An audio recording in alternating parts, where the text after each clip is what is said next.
Şollu yamanшы şoğruları boyunca Rossiyada birinci orunda. Ne üçün? Elgi ham başka sorularga cevaplarını bugün şolda ozgan xalqaro konferensiyada izlediler. Respublikanın baş onkologi Rustam Hasanov aytığınca yamanşı şoğruları kelip шығуның tüp sebepleri temaki tortu fast foodlar bilen tuklaну stres, әмне экологиянın нашар turışı bilen rak ağrıları orta arasında beyleniş delillenmegen. Konferensiyada şloyk şoluda яңа диспансер түзүү meselesi de көтерилди. Maddi техник базаны яңарту да күнүзәк mesele. Иртәгә чыгарылыш сыйныф укучылары өчен соңгы коңгырау шуңаячак.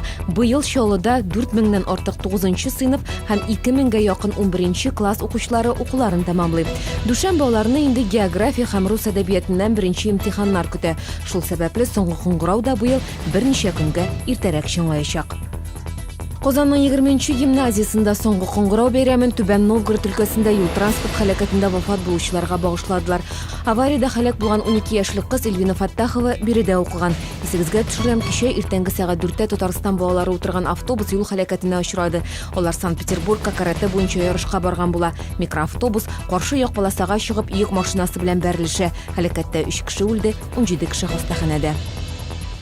Булгар бию театрына 25 яшь энергетик мәдәният йортында иҗади коллективның юбилей концерты үтте. Анда әлеге бию театрының тарихын үткәннәрен искә алдылар. Рәсми өлештән соң булгарлар тамашачылар алдында иң истәлекле концерт программалары белән чыгыш ясады. Бу һәм башка хәбәрләр турында тулырак яңалыкларның кичке чыгарылышында ул 19 сәгать 15 минутта эфирга чыга.